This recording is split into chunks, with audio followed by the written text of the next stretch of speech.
Très chers élèves des classes de terminale MEB, bonjour. C'est pour nous un réel plaisir de rester proche de vous, bien qu'étant à distance.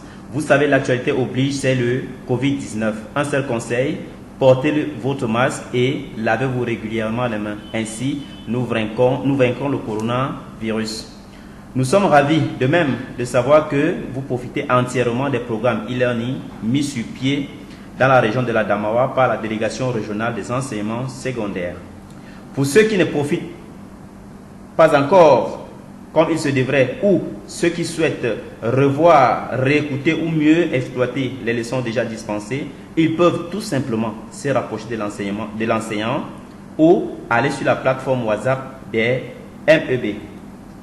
Je suis M. Akonomokba Moïse Devi, professeur des collèges d'enseignement technique au lycée technique de Ngaoundéré Madok. Aujourd'hui, nous allons avec notre module intitulé Gestion de la production. Nous allons toujours, ou cette fois encore, demeurer dans le milieu entrepreneurial avec la leçon l'amortissement.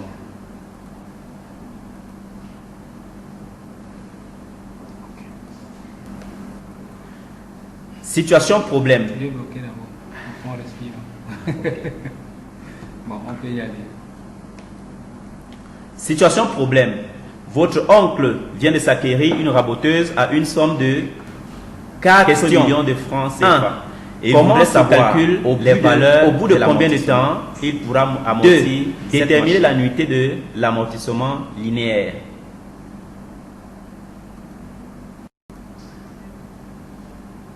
Objectif. Calculer le taux d'amortissement. Déterminer les éléments de calcul de l'amortissement. Calculer les valeurs des amortissements. Calculer la nuitée de l'amortissement linéaire. Déterminer les règles de l'amortissement linéaire. Élaborer le tableau d'amortissement. Déterminer les règles de l'amortissement dégressif. Élaborer le tableau de l'amortissement dégressif.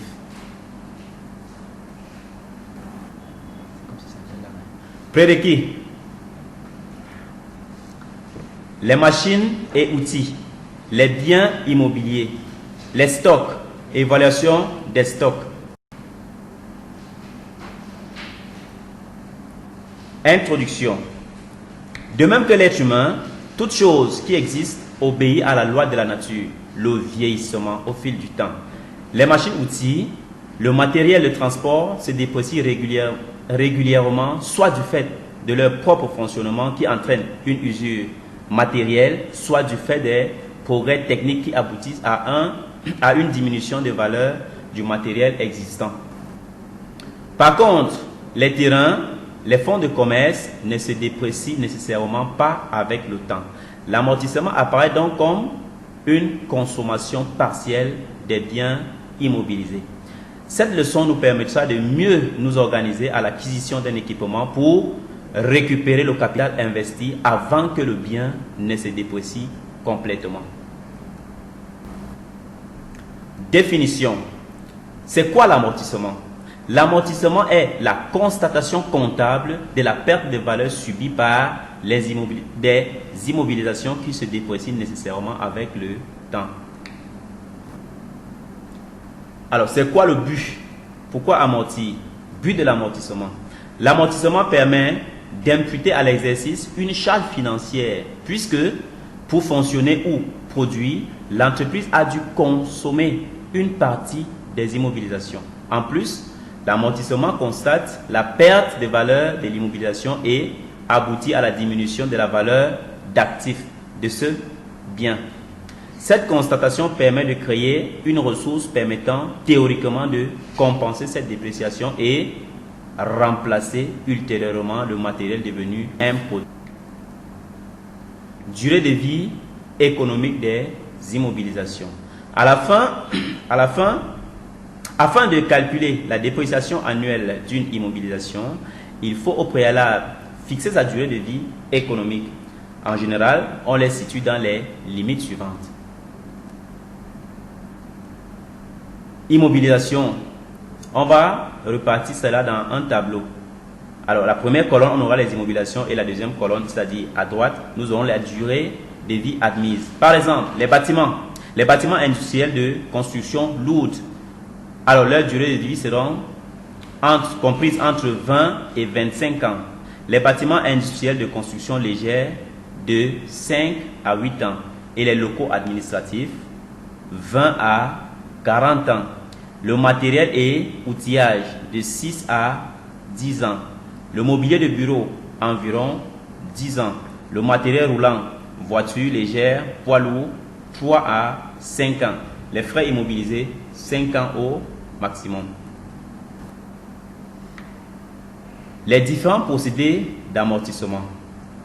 Actuellement, deux méthodes de calcul sont employées. L'amortissement linéaire ou constant et l'amortissement dégressif. L'amortissement linéaire ou constant. Plusieurs paramètres entrent en compte dans la pratique. La valeur d'origine V0, qui se définit comme étant le prix d'acquisition d'une immobilisation formé par le prix d'achat et les frais accessoires, transport, pose, montage, etc. Alors, on peut dire, par la formule, on peut dire que V0 est égal au prix d'achat hors taxe plus frais.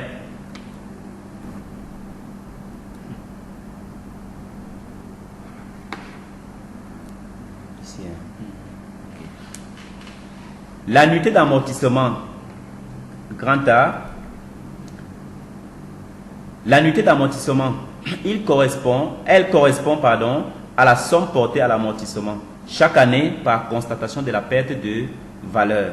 On note T, le taux est égal à 100 sur N. N, c'est le nombre d'années, est égal à V0 sur N.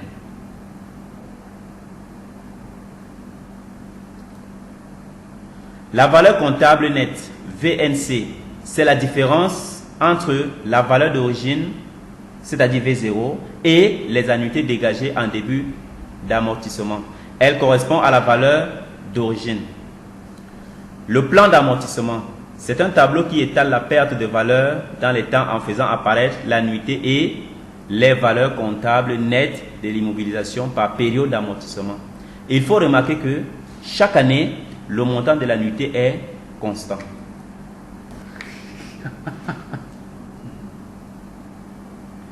L'amortissement dégressif. Principe. Ce procédé ne peut être usité que dans le cas où 1. Les immobilisations sont acquises neuves.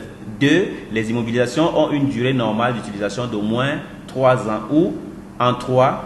Les immobilisations sont considérées comme biens d'équipement. Le matériel et l'outillage. Le matériel de transport et de manutention. Les bâtiments industriels et constructions. Notez bien, les voitures de tourisme, les machines à écrire, les bâtiments administratifs et commerciaux sont à exclure. Le choix de l'amortissement dégressif est facultatif pour les entreprises qui peuvent, si elles le désirent, pratiquer l'amortissement constant. Cette dernière solution est rarement retenue puisque l'amortissement constant permet de mieux constater la dépréciation effective du bien, plus forte dès les premières années, de dégager les annuités les plus élevées en début d'utilisation. Méthode de calcul. Le taux d'amortissement petit t, le taux d'amortissement dégressif est égal au taux constant multiplié par un coefficient K fixé par la loi fiscale qui varie en fonction de la durée d'utilisation. Ainsi, on peut avoir la relation TD, c'est-à-dire taux dégressif, égale à TC multiplié par le coefficient K. TC étant le taux constant. On dit donc que le taux dégressif est égal au taux constant multiplié par le coefficient K. Sommairement, le coefficient K est de 1,5 à 1,8 pour une durée normale d'utilisation de 3 à 4 années. Et le coefficient K sera de 2 dans une durée d'utilisation comprise entre 5 à 6 ans. Et le coefficient K sera de 2,5 si la durée d'utilisation est comprise entre 7 ans et plus. L'annuité d'amortissement, contrairement à l'amortissement constant, est obtenue en multipliant la valeur d'origine V0 au taux dégressif TD, le tout sur 100.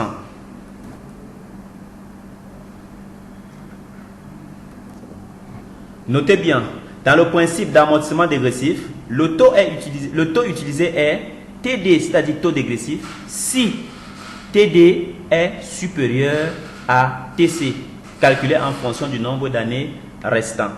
Le taux utilisé sera TC si et seulement si TD est inférieur à TC. Autrement dit, si TC est supérieur, on prend TC. Calculé bien sûr en fonction du nombre d'années restant. Nature. Voici un cas d'espèce.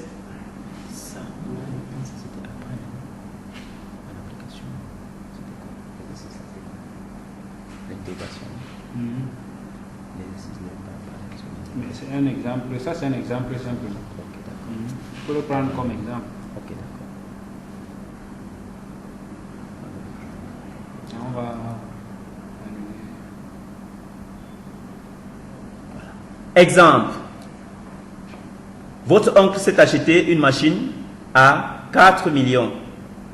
Alors, la nature de l'immobilisation, c'est quoi? Raboteuse, c'est la machine, non? Raboteuse. Date d'acquisition, 26 décembre 2019. Date de mise en service, 1er janvier 2020. Valeur d'origine, 4 millions de francs CFA. La durée de vie économique, 5 ans.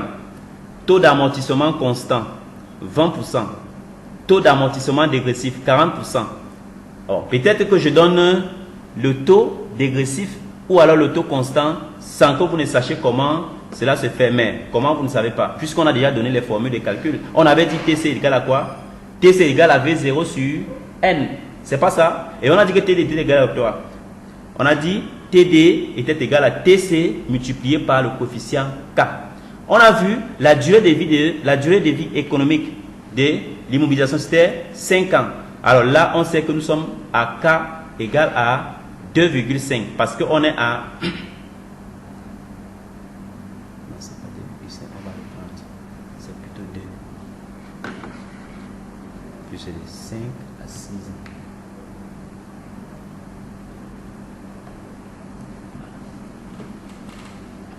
Application. Votre oncle s'est acheté une raboteuse. Alors on va dire nature de l'immobilisation, c'est quoi? Raboteuse. Date d'acquisition, 26 décembre 2019. Date de mise en service, le 1er janvier 2020. Valeur d'origine à l'achat, c'est 4 millions de francs CFA. Durée de vie économique projetée, 5 ans. Taux d'amortissement constant. Comment on va faire pour trouver le taux d'amortissement constant? On va faire 100 sur N. N c'est 5. 100 sur 5, ça va donner 20. 20%. Donc le taux d'amortissement constant c'est 20%.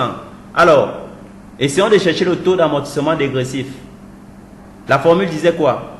On a dit TD égale à TC multiplié par le coefficient K.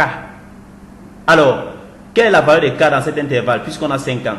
Nous sommes dans l'intervalle de 5 ans à 6 ans. Donc la valeur de K c'est 2. On va donc faire TD est égal à 20% multiplié par K. K qui est 2. Ça va nous donner donc 40%. Alors, dans notre tableau, nous avons un tableau à 6 colonnes. La première colonne, c'est-à-dire à ma gauche, nous aurons les années. La deuxième colonne, les valeurs d'origine. Et On a la troisième grande colonne qui est divisée en deux. On a le taux à gauche, le taux dégressif, à droite, le taux croissant. Ensuite, les annuités, la valeur comptable nette en fin de période.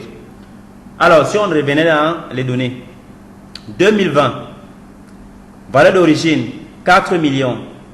Le TD, le T dégressif, c'est 40%, alors que le taux constant, c'est 20%.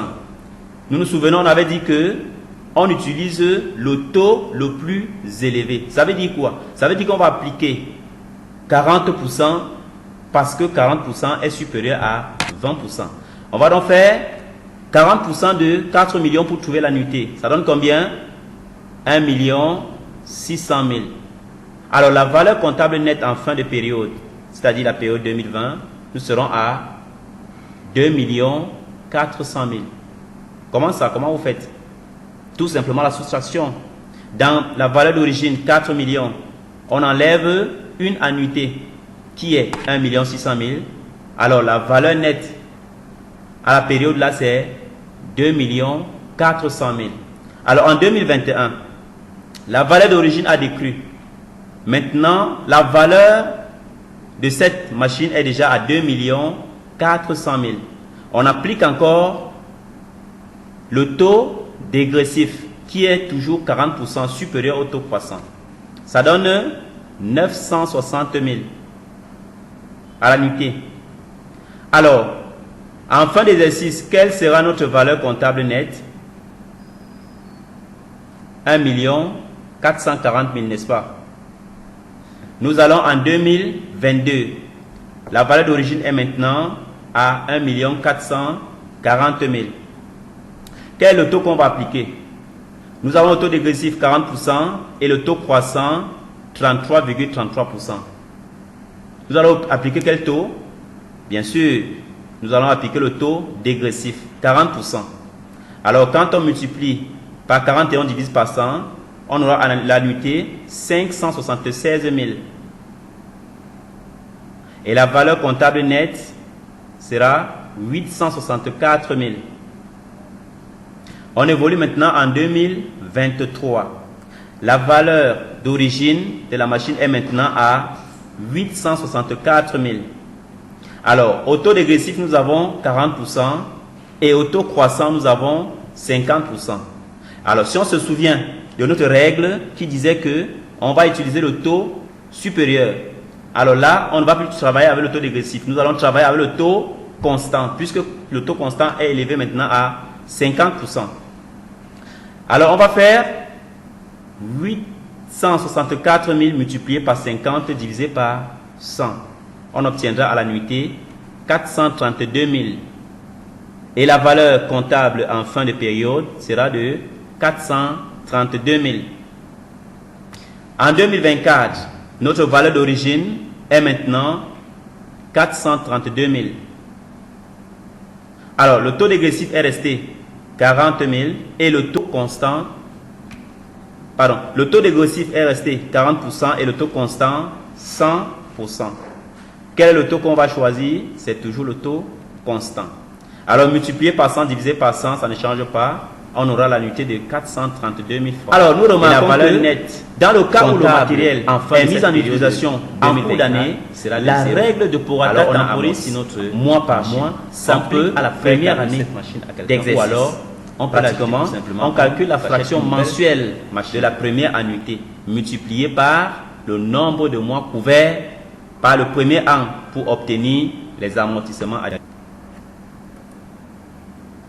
Rôle économique et financier de l'amortissement. Rôle économique. En ne pratiquant pas d'amortissement normaux, on aboutit à la présentation d'un bien inexact à l'actif, surestimé ou un résultat faussé. La pratique de l'amortissement permet de maintenir intact.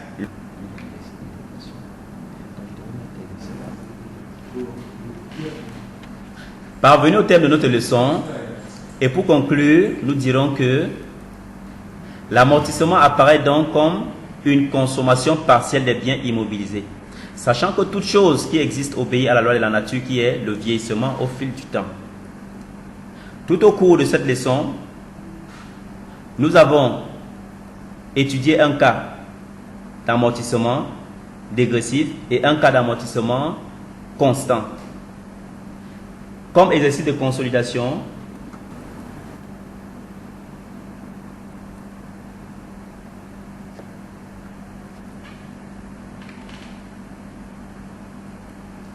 lis ça et tu vas dire que c'est le cas qu'on a traité, simplement.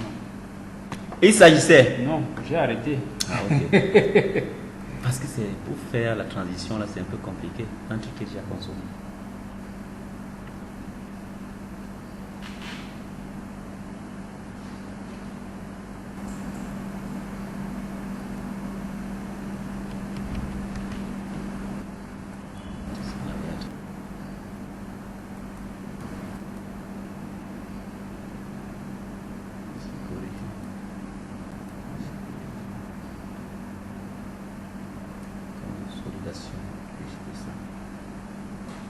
Exercice de consolidation.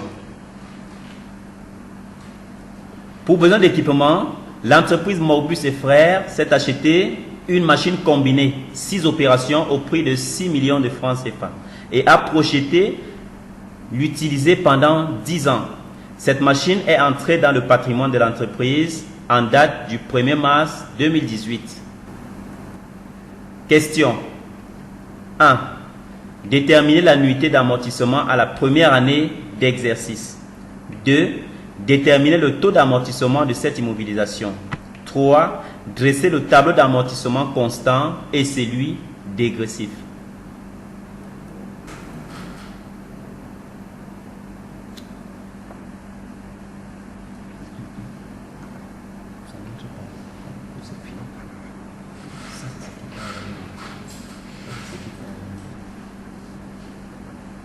Bon, je vais donc couper.